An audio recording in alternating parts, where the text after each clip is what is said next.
देश की राजनीति और शिक्षा जगत से इस वक्त की बड़ी खबर सामने आई है। केंद्रीय शिक्षा मंत्री धर्मेंद्र प्रधान ने अपने पद से इस्तीफा दे दिया है। करीब एक महीने से चल रहे विरोध प्रदर्शन और लगातार बढ़ते तनाव के बीच उन्होंने प्रधानमंत्री को अपना इस्तीफा सौंप दिया है। इस्तीफे के साथ उन्होंने 2 पन्नों की एक भावुक चिट्ठी भी सोशल मीडिया पर साझा की है, जिसमें उन्होंने युवाओं से सीधे बात करते हुए अपने फैसले की वजह बताई है। आखिर उस चिट्ठी में क्या लिखा है, क्यों लिया गया है ये बड़ा फैसला और अब आगे क्या होगा, आइए जानते हैं पूरी खबर विस्तार से।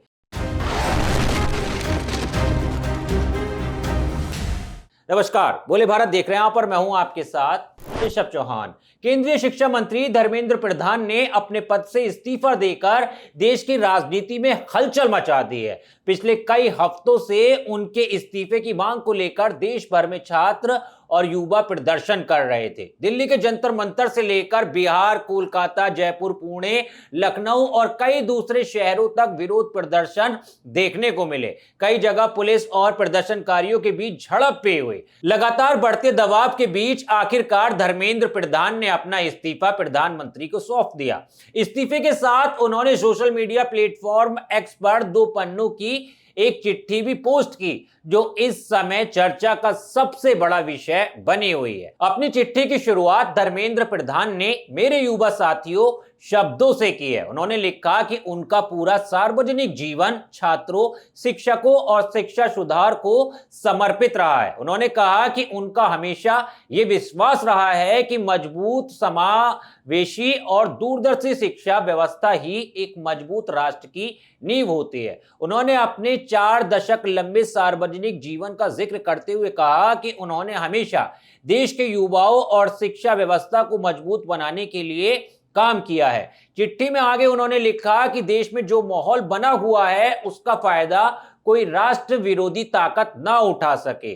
देश की एकता और अखंडता बनी रहे और किसी भी विद्यार्थी का भविष्य कानूनी विवादों में ना फंसे। इसी सोच के साथ उन्होंने अपने पद से इस्तीफा देने का फैसला किया है। उन्होंने कहा कि देश के बच्चे आंदोलन और विवादों में अपना समय गंवाने की बजाय पढ़ाई पर ध्यान दें, अपने करियर पर फोकस करें और आगे बढ़ें। यही वजह है कि उन्होंने प्रधानमंत्री को अपना त्याग पत्र भेज दिया है। वहीं धर्मेंद्र प्रधान के इस्तीफे के बाद अभिजीत दीपके का भी बयान सामने आया है। इस्तीफे को छात्रों की जीत बताते हुए कहा है कि झुकती है दुनिया, झुकाने वाला चाहिए। We have done it! We have done it! Dharmendra Pradhan ने रिजाइन कर दिया है।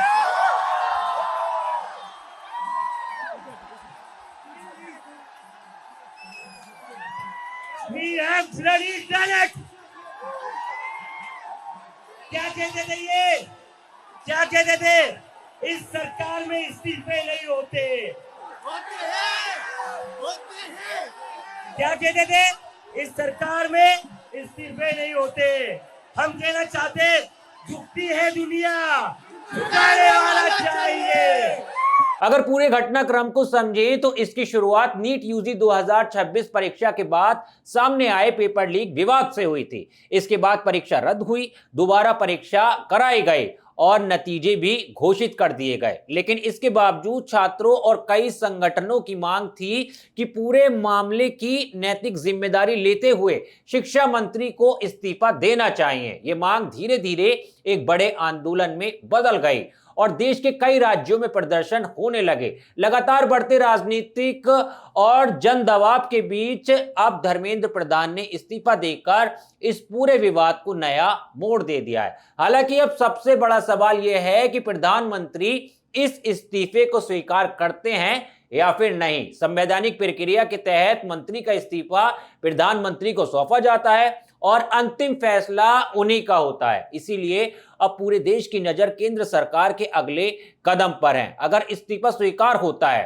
तो शिक्षा मंत्रालय की कमान किसे सौंपे जाएगी, इस पर भी चर्चा तेज हो गई है। फिलहाल इतना तय है कि केंद्रीय शिक्षा मंत्री का इस्तीफा आज की सबसे बड़ी राजनीतिक और शिक्षा जगत की खबर बन चुका है। खैर, इस पूरे मामले पर आपकी क्या राय है हमें कमेंट करके जरूर बताइएगा। साथ ही साथ देश और दुनिया की तमाम खबरों को आसान भाषा में जानने और समझने के लिए बोले भारत को सब्सक्राइब करना मत भूलिएगा। मिलता हूं आपसे किसी और वीडियो में किसी नई जानकारी के साथ। तब तक के लिए धन्यवाद।